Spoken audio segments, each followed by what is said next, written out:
সকালে খিচুড়ি রান্না করছিলাম আর এইদিকে আপনাদের ভাইয়া বলছিল যে তাড়াতাড়ি রান্না করে দুপুরে রান্না বসিয়ে দাও, কারণ বাসায় মেহমান আসবে। হ্যালো এভরিওয়ান, আসসালামু আলাইকুম। রুদুস মিশাল কুকিংয়ে আপনাদের স্বাগতম। কেমন আছেন আপনারা যে যেখানে আছেন, দেশ ও দেশের বাহিরে? আমিও আল্লাহর রহমতে ভালো আছি। তো এখানে আমি গরুর মাংস ভিজিয়ে নিয়েছি, ইলিশ মাছ ভিজিয়ে নিয়েছি, আর এইদিকে আমি ডাল চুলায় বসিয়ে দিয়েছিলাম, ফুটে উঠেছে।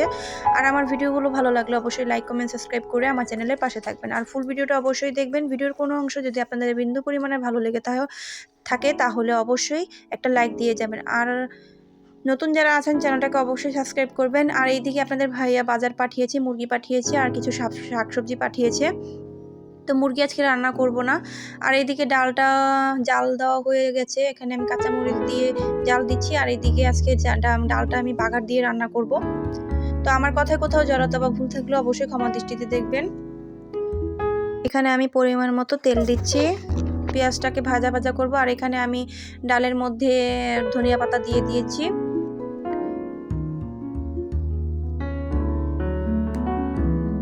তো আপনাদের সাথে সব কিছু শেয়ার করতে ভালো লাগে।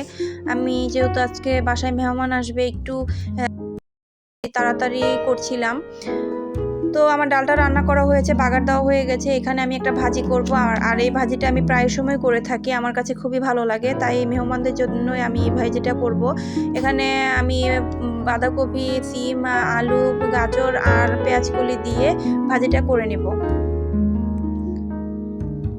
তো পেঁয়াজে আমি ভাজা ভাজা করে এখন আমি সবজিগুলো কেটে রেখেছিলাম এগুলোকে আমি দিয়ে দিব। আর এই ফাঁকে আমি ইলিশ মাছটাও কেটে ধুয়ে রেখেছি, মশলা মাখিয়ে রেখে দিব। আর একটু পরে আপনাদের ভাইয়া ফুলকপি এনেছিল, সেটাও আমি কেটে ভাজির মধ্যে দিয়ে দিচ্ছি। মেহমান আসবে বলে কথা, একটু ভালো করে রান্না না করলেই নয়। আর এই দিকে ভাজিটা বসিয়ে আমি গরু মাংস যতটুকু নেওয়ার নিয়ে আমি কেটে নিচ্ছি। আর আমার ভাজিটাও করা শেষ। এখন গরু মাংসের জন্য আমি পেঁয়াজ আর গরম মশলা দিয়ে পেঁয়াজটাকে ভাজা ভাজা করে নেব। আমার রান্নাগুলো ভালো লাগলে অবশ্যই কমেন্ট বক্সে এসে জানিয়ে যাবেন রান্নাগুলো কেমন হয়েছে, আর ভুল ত্রুটি হলে অবশ্যই আমাকে জানিয়ে দিবেন। আমি বিক্রমপুরের মেয়ে আর বউ দুটোটাই, আর আমি যেভাবে রান্না পারি সেটাই আপনাদের সাথে শেয়ার করি। আর এখানে যারা নতুন সাবস্ক্রাইবার আছেন তাদের উদ্দেশ্যে কিছু বলতে চাই। আপনারা সাবস্ক্রাইব ঠিকই করেন, কিন্তু কিছুক্ষণ পরে কেন সাবস্ক্রাইব তুলে নেন, আমি এটাই বুঝি না। তো যাই হোক, এখন আমি মশলাটাকে ভালো করে কষিয়ে নিব। আর আমি তো আগেই বলেছি, তরকারির মশলা যতটা ভালো করে কষাবেন তরকারির স্বাদটা ততটা বেড়ে যায়। তো যাই হোক, আমি এখানে সামান্য পরিমাণে পানি দিয়ে এখন আমি মশলাটাকে ভালো করে কষিয়ে নিব। আর আমি আগেই বলেছি আপনাদের কিন্তু আমি রান্না শেখাতে আসিনি। আমি আমার ঘরে যখন যা রান্না করি আপনাদের সাথে শেয়ার করার মানে হচ্ছে আপনাদের সাথে শেয়ার করতে ভালো লাগে, তাই শেয়ার করি। তো যাই হোক, এখানে গরুর মাংসগুলো আমি ধুয়ে কেটে রেখেছিলাম, এগুলো এখন আমি মশলার মধ্যে দিয়ে দিব।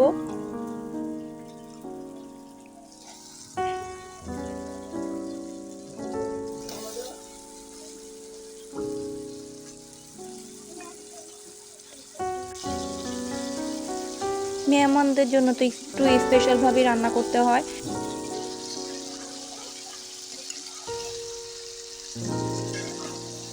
আমার ভাসুরের ছেলেরা আসবে, তো ওরা 3 ভাই আসবে, ওদের জন্য মূলত রান্না করা।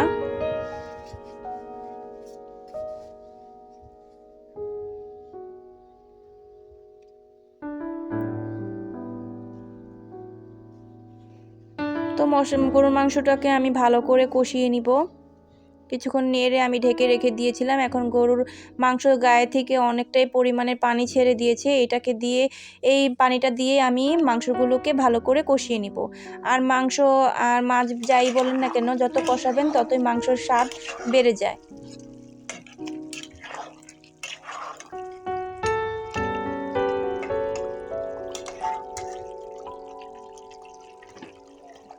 আমি এখন অনেকক্ষণ কষানোর পরে কেটে রাখা আলু দিয়ে দিব, আর কিছু কাঁচামরিচ এখানে দিয়ে দিব। এর ফাঁকে আমি সংসারের যাবতীয় কাজ করে নিয়েছি, কারণ যেহেতু আমার কোনো হেল্পিং হ্যান্ড নেই, আমার একাই সব কাজ করতে হয়।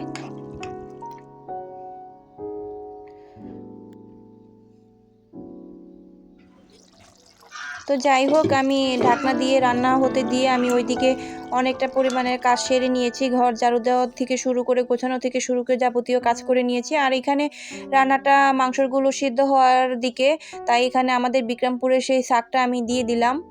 আর এই শাক ছাড়া তো আমি আগেও বলেছি, এই শাক ছাড়া তো আমি তরকারির কথা চিন্তাও করতে পারি না। তো এখন শাকটা মিশিয়ে ভালো করে নেড়ে চেড়ে দিয়ে এখন আমি কিছুক্ষণ রান্না করে নিব। এটা এইদিকে হতে থাক।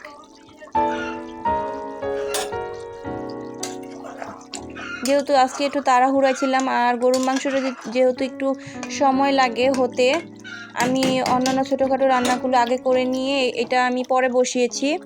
আর এদিকে আমার মেখে রাখা ইলিশ মাছগুলো এখন ওরা যেহেতু আসার সময় হয়ে গিয়েছে, আমি গরম গরম ভেজে নিব, ওদের যাতে গরম গরম দিতে পারি। যাই হোক, এখানে আমি ফ্রাই প্যানে তেল দিয়ে দিয়েছি, আর তেলটা গরম হয়ে আসলে মাছগুলো আমি দিয়ে দিব।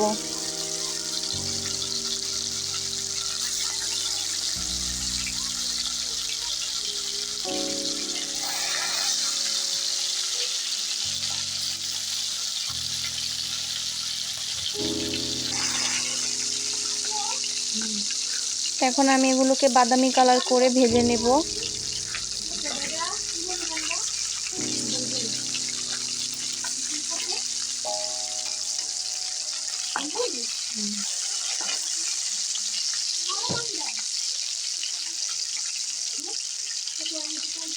তো আমার মাছগুলো ভাজা শেষ করে এখানে গরুর মাংস রান্না করা হয়ে গেছে।